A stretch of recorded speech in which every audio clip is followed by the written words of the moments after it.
तानाजी सावंत यांचे पुतणे धनंजय सावंत यांच्या घरासमोर गोळीबार झाल्याची माहिती पुढे येते। मध्यरात्री 12:37 हा गोळीबार झाल्याची माहिती आहे।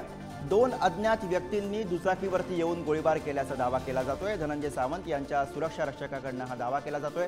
सुरक्षा रक्षक आंबी पोलीस ठाण्यामध्ये तक्रार देण्यासाठी दाखल झाल्याची माहिती सध्या पुढे येते आहे। तानाजी सावंत यांचे पुतणे धनंजय सावंत यांच्या घरासमोर गोळीबार झाल्याची माहिती पुढे येते आहे। मध्यरात्री 12:37 गोळीबार झाल्याची माहिती आहे। दोन अज्ञात व्यक्तींनी दुचाकीवर येऊन गोळीबार केला अशा पद्धतीचा दावा केला जातोय। धनंजय सावंत यांच्या सुरक्षा रक्षकाकडून हा दावा केला गेलाय। सुरक्षा रक्षक आंबी पोलीस ठाण्यामध्ये तक्रार देण्यासाठी दाखल झालेले आहेत। आणि याच विषयी आपण अधिक बोलूया। प्रतिनिधी कैलास चौधरी आपल्याला याविषयी अधिक माहिती देतात। कैलास,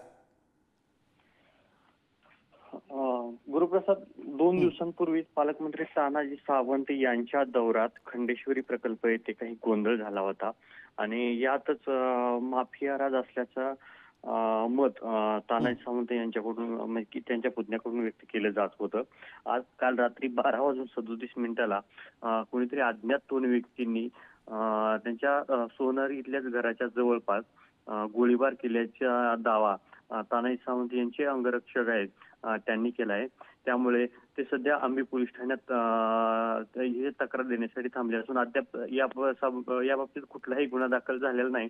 मात्र हा गोळीबार त्याच कारणातून झाला असल्याचा दावा सावंतांकडून करण्यात येतो आहे।